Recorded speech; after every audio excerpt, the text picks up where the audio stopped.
انا البطل يا وحوش. انا البطل يا وحوش. بدور على عروسه صيني. انا كنت بتسلى ورميتكم في السله. اثر فيا موت اسماعيل وموت احمد عامر. الفراق صعب.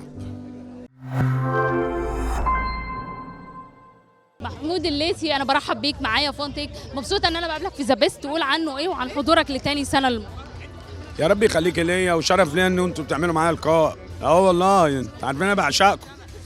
الحمد لله رب العالمين. ربنا يجعل دايما اغاني ناجحه وفي تكريم، لان التكريم ده بيدي حافز تاني على النجاح. ايوه طبعا بيخليك يعني انت خدتها، انت مش عايز حاجه فانت تجري تعمل حاجه حلوه تعجب الناس. اهم حاجه في الموضوع انك تبسط الناس.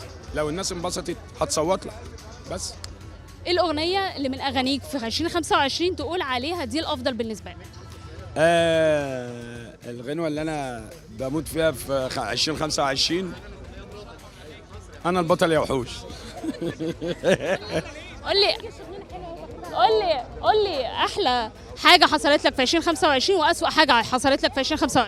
هي مش أسوأ والله، هو قضاء ربنا. مفيش حاجة اسمها على قضاء ربنا حاجة اسمها أسوأ، لأن ده قضاء ربنا، ده احنا مأمنين بيه كلنا.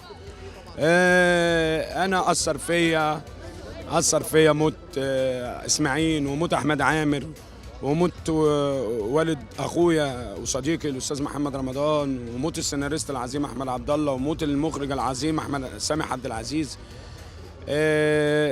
الحاجة اللي هي عملت في قلبي يعني هو لا اعتراض على أمر الله، لا إله إلا الله محمد رسول الله.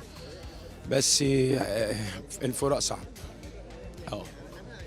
الحمد لله. انا شايفه عينيك دمعت.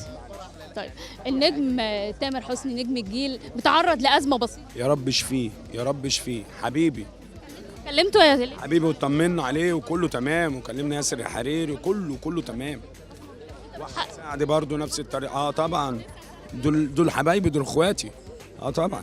قول لي انت بتحضر لايه جديد يا ليثي؟ كبشه اغاني كده والكينج محمد عادل امام، وان شاء الله باذن الله عن خير يعني.